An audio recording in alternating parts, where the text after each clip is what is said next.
जय श्री कृष्ण। एक बार धर्मराज युधिष्ठिर भगवान कृष्ण से कहने लगे कि हे भगवान, आश्विन एकादशी का नाम क्या है, इसकी विधि तथा फल क्या है, सो आप कृपा करके मुझसे कहिए। भगवान श्री कृष्ण कहने लगे कि इस एकादशी का नाम इंदिरा एकादशी है। यह एकादशी पापों को नष्ट करने वाली तथा पितरों को मुक्ति देने वाली होती है। हे राजन, ध्यानपूर्वक अब इसकी कथा सुनो। इसके सुनने मात्र से ही वाजपेयी यज्ञ का फल प्राप्त होता है।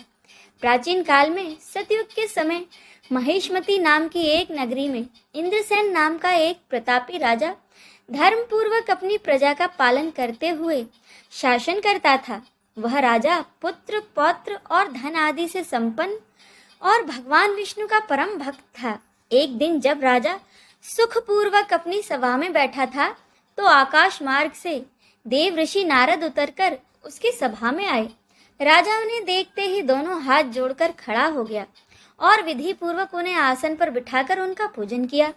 सुख से बैठे कर मुनि ने राजा से पूछा, हे राजन, आप कुशल तो हैं? तुम्हारी बुद्धि धर्म में और तुम्हारा मन भगवान विष्णु की भक्ति में तो रहता है। देव ऋषि नारद की ऐसी बातें सुनकर राजा ने कहा, महर्षि, आपकी कृपा से मेरे राज्य में सब कुछ सकुशल है। आप कृपा करके अपने आगमन का कारण बताइए। तब ऋषि कहने लगे कि हे राजन, मैं एक समय ब्रह्मलोक से यमलोक गया। वहाँ श्रद्धा पूर्वक यमराज से पूजित होकर मैंने धर्मशील और सत्यवान धर्मराज की प्रशंसा की।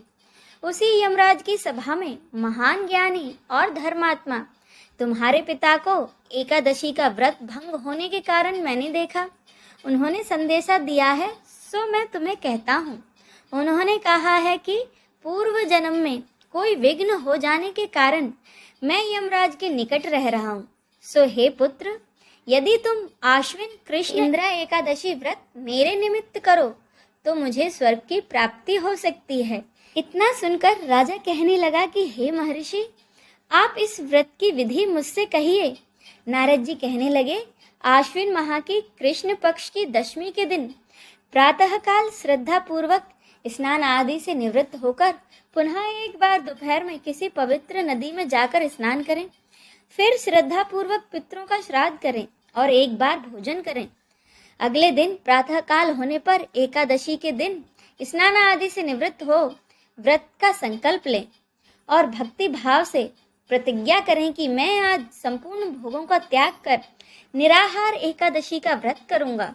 हे पुंडरीकाक्ष, मैं आपकी शरण हूँ, आप मेरी रक्षा कीजिए। इस प्रकार नियम पूर्वक शालिग्राम की मूर्ति के आगे विधि पूर्वक श्राद्ध करके ब्राह्मणों को भोजन कराएं और उन्हें दक्षिणा दें। पितरों के श्राद्ध से जो बच जाए उसको सूंघकर गाय को दे दें तथा धूप दीप गंध पुष्प नैवेद्य आदि सब सामग्री से भगवान का पूजन करें। रात में भगवान के पास जागरण करें।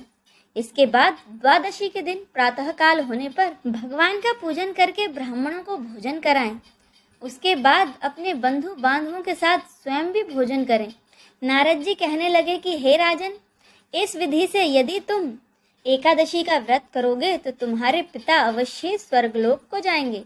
इतना कहकर नारद जी अंतर्धान हो गए। नारद जी के कहे अनुसार राजा द्वारा अपने बांधवों तथा दासों के सहित व्रत करने से आकाश से पुष्प वर्षा हुई और उस राजा का पिता गरुड़ पर चढ़कर विष्णु लोक को चले गए। राजा इंद्रसेन भी एकादशी व्रत के प्रभाव से राज्य करके अंत में अपने पुत्र को सिंहासन पर बिठाकर स्वर्गलोक को चले गए। हे युधिष्ठिर, यह इंदिरा एकादशी के व्रत का महात्म्य मैंने तुमसे कहा है। इसके पढ़ने और सुनने से मनुष्य सभी पापों से छूट जाते हैं और सब प्रकार के भोगों को भोगकर अंत में वैकुंठ धाम को जाते हैं। आज के वीडियो में बस इतना ही। अगर आपको ये वीडियो अच्छा लगा हो तो इसे लाइक जरूर कीजिएगा। जय श्री कृष्ण।